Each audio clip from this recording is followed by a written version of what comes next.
The front wheel of my chair slammed into the restaurant doorframe so hard that the sound echoed through the whole place. Every head turned at once. I froze in the doorway, cheeks burning, wishing for the 100th time that the ground would just open and swallow me whole. I was 52 minutes late for my blind date. I backed up, tried again, and finally pushed my way inside. My hair was falling out of its bun, my arms were shaking from a long day, and my work clothes were still covered in tiny smudges of paint and glue. I smelled like the art room at the community center. Not exactly first date material. I spotted him right away. A tall man sitting alone in a booth near the window, one hand around a half-empty beer. This was the part I hated most. The awkward smile, the polite excuse, the quick escape. I rolled toward the table, already talking before I even stopped. "I am so sorry. I know I'm super late and I look like a mess. I was with one of my kids at work and I couldn't leave. And then traffic was awful and I should have gone home to change, but that would have made me later. And I totally understand if you want to just call it a night." I finally ran out of air. He just looked at me for a second. Not annoyed, not bored, just calm. "Are you done?" he asked. I blinked. "What?" "Are you done apologizing?" My mouth opened and closed. "I think so." "Good," he said, standing up, "because I have a few things to say too." He moved a chair out of the way so my wheelchair could fit at the table. He did it like it was the most normal thing in the world, not a big show, not asking 10 questions. "First," he said, "sit down and breathe. You look exhausted. Second, I'm getting you some water. Third, and this is important, you do not have to apologize for helping a kid. You don't have to apologize for being late because life happened. And you definitely don't have to apologize for being in a wheelchair. That door is the problem, not you." I just stared at him. "I'm Marcus, by the way," he added with a small smile. "Maya," I said softly, even though he clearly already knew. He came back with water and a margarita. "Drink the water first," he said. "You look dehydrated." I almost laughed. "How do you know?" "Your friend Tina warned me. She said you forget to take care of yourself and you say sorry too much." And I shook my head. "She talks too much." "She cares about you," he said simply. No one had ever started a date like this with me. No weird pity, no fake cheerfulness, just normal. "So," he said, leaning back, "tell me about the kid who made you late." And I did. I told him about Tyler, a 9-year-old who lost his leg to cancer and thought his mom looked at him like he was broken. I told Marcus how Tyler cried on the art room floor and how I couldn't just walk away from that, even for a date. Marcus listened, really listened. No checking his phone, no zoning out. "That kid is lucky to have you. You staying with him matters." Something warm cracked open in my chest. We talked about his work next. He restores old houses, fixes things that other people give up on. He said it like it was no big deal, but his eyes lit up when he talked about bringing broken places back to life. Then he told me about his daughter. "Her name is Lily," he said, and his whole face changed. "She's 3.5, obsessed with dinosaurs." "You have a daughter?" I asked. "Yeah," he said gently. "Her mom died in a car accident 3 years ago." My heart dropped. "Marcus, I'm so sorry." "Thanks," he said. "It's just me and Lily now." There it was, the part where most men got weird about my chair, the part where they slowly backed away from my complicated life. Instead, we just kept talking. We talked until the restaurant started closing around us, about kids and grief and how life never really goes the way you plan, about how dating feels impossible when you don't fit the picture everyone else thinks is normal. My last boyfriend said I was too much, too complicated, too hard to build a future with. Marcus's jaw tightened. "Sounds like he didn't deserve you." I just shook my head. He just couldn't handle it. Marcus looked right at me. "I'm not looking for easy. I'm looking for real." No one had ever said that to me before. When we finally rolled out to the parking lot, the air was cool and my arms were tired, but I didn't want the night to end. "I had a really good time," I said. "Me too," he replied. Then he hesitated. "Would you want to meet Lily this weekend? Maybe at the park?" I blinked. "You want me to meet your daughter?" "Only if you want to," he said quickly. "No pressure." I thought about all the dates that ended with awkward goodbyes and empty promises, about how Marcus had looked at me all night like I was just a woman, not a problem to solve. "I'd like that," I said. He smiled, warm and real, then hugged me like it was the most natural thing in the world. As I drove home that night, I realized something that scared me more than any bad date ever had. For the first time in years, I wasn't bracing for disappointment. I was actually hoping for more.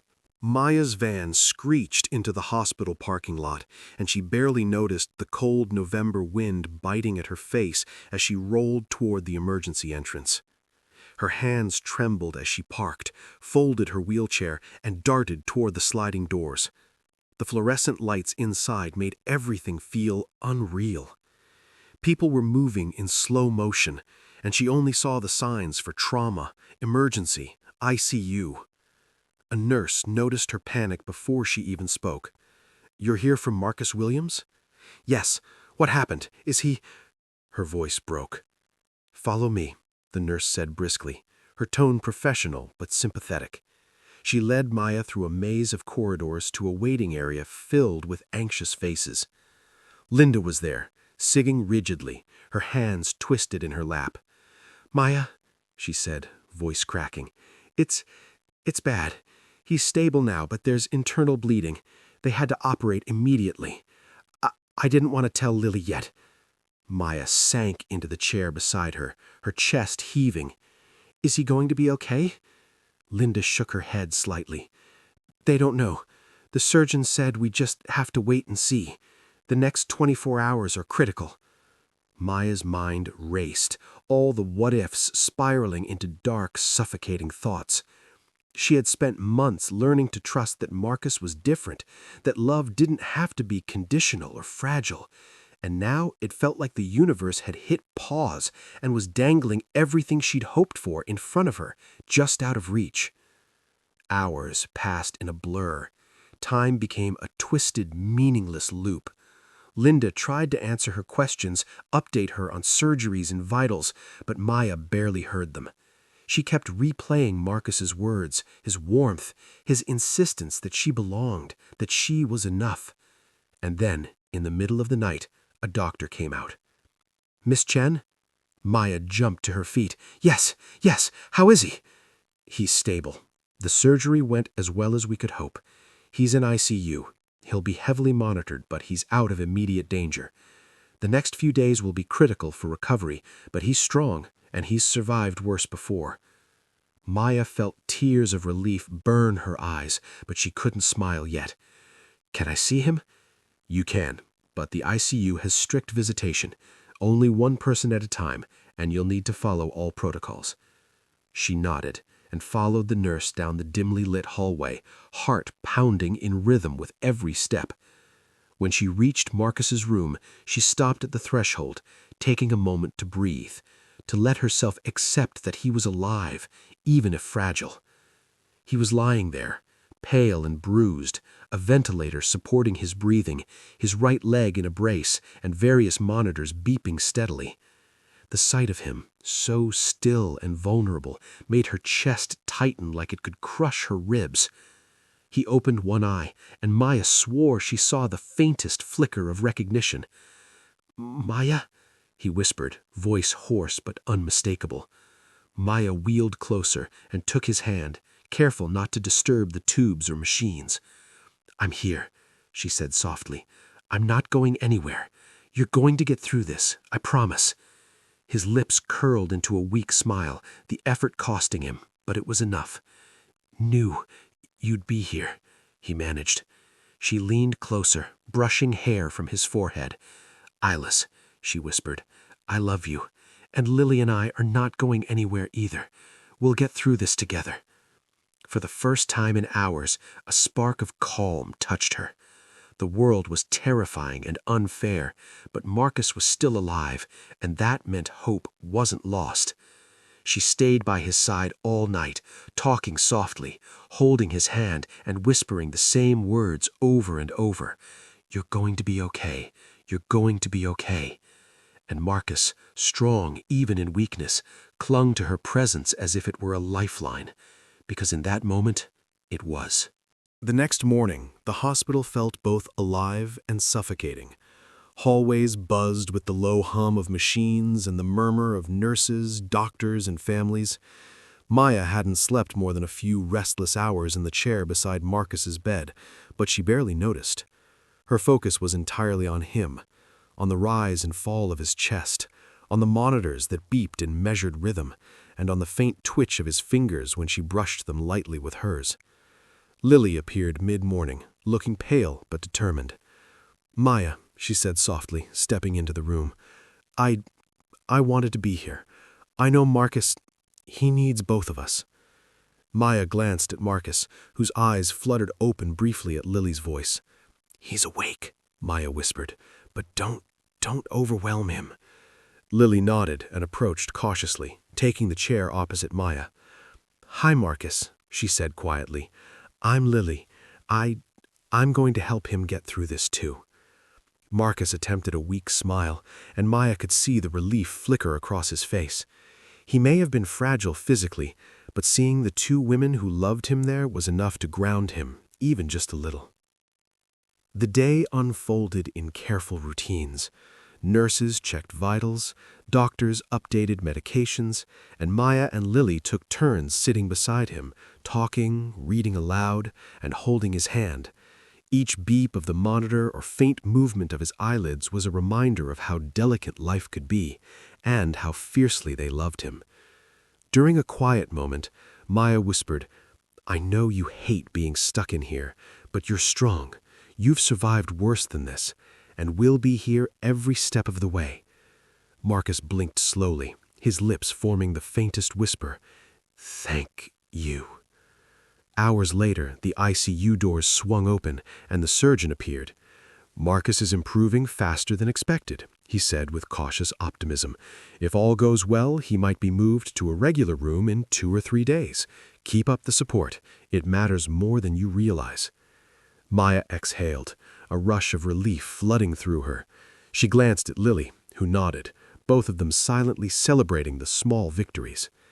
As night fell again, the city outside darkened, but the ICU glowed with sterile light. Maya and Lily shared a quiet moment at the foot of Marcus's bed, a mutual understanding passing between them. The crisis had forced them into a fragile alliance, and it was beginning to feel less like obligation and more like purpose. Maya reached out to brush Marcus's hair from his forehead. "We're not going anywhere," she whispered again, a promise hanging in the air like a fragile thread. And Marcus, exhausted and weak, clung to that thread, drawing strength from it in ways neither of the women could yet fully understand. By the time the night shift began, Maya realized that the fight wasn't just Marcus's, it was theirs too. Together, they would navigate the uncertainty, the fear, and the long road ahead. And for the first time since the accident, Maya allowed herself a small, quiet hope. By the following morning, Marcus had been moved to a private room. The rhythmic beeping of the ICU monitors was replaced by a softer hum, and the scent of antiseptic mingled with faint traces of coffee from the nurse's station. Maya wheeled herself in quietly, careful not to startle him. Marcus was sitting up in bed, propped against pillows, a blanket tucked around his legs. His face lit up faintly when he saw her. "Hey," he said hoarsely, "you stayed?" "I did," Maya said, settling beside him. "I couldn't leave. Lily, she insisted." Lily bounded into the room, wearing pink sneakers that squeaked softly against the floor. "I made you breakfast," she announced, holding a tray with 2 scrambled eggs, toast, and a small glass of juice. "Daddy, you have to eat. No excuses." Marcus chuckled weakly, and Maya felt a warmth spread in her chest.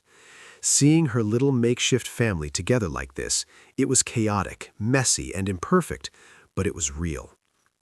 Over the next few days, Marcus's strength returned slowly. He could sit up for longer periods, converse more clearly, and even laugh occasionally at Lily's relentless questions about dinosaurs and construction tools. Maya remained by his side, juggling hospital visits with her new responsibilities as program director. It was exhausting, but she thrived on the small victories. Marcus taking a few steps with his walker, Lily drawing pictures for him, Maya finally feeling like she belonged in a space she didn't have to apologize for occupying. One evening, Marcus's doctor entered with a reassuring smile. "He's stable. You two are doing a lot for his recovery. The emotional support from both of you matters just as much as the physical therapy." Maya exchanged a glance with Lily, who nodded emphatically. "See, Daddy?" Lily whispered. "I told you we were helping." Marcus squeezed Maya's hand gently. "You were right, both of you." As Marcus's discharge day approached, Maya felt a mix of excitement and anxiety. Home meant freedom, yes, but also responsibility. Marcus's limp, Lily's routine, her work, all of it had to mesh. But now she knew that with love and patience, it could. When they finally wheeled Marcus out of the hospital together, sunlight warmed their faces. Lily skipped ahead, calling out instructions and pointing at the cars. Maya followed Marcus's side, her hand on his, feeling the solid reassurance of his grip. Once home, Marcus settled into his living room, Lily perched beside him, and Maya positioned herself in her wheelchair nearby. "I missed this," Marcus said softly. "Being home, being with you both." "We missed you too," Maya replied, smiling. "We're not going anywhere." That night, as the three of them sat together, watching a silly animated movie and sharing a pizza, Maya realized something important. Life wasn't about perfection or timing or making everything fit neatly into a plan. It was about showing up, choosing to stay, and letting people in, even when it was messy, exhausting, and complicated. She glanced at Marcus and Lily, her chest swelling with an unfamiliar but undeniable certainty. She was exactly where she belonged. And for the first time in years, Maya didn't apologize for being herself, for loving fiercely, or for wanting it all: career, family, love. She simply let herself exist in the moment, holding the hands of the people that mattered most, knowing that together they could handle whatever life threw next. Outside, the Denver sky was turning a soft shade of orange as the sun set. Inside, laughter, warmth, and love filled every corner of their little world. It wasn't perfect, it wasn't easy, but it was theirs, and that was enough.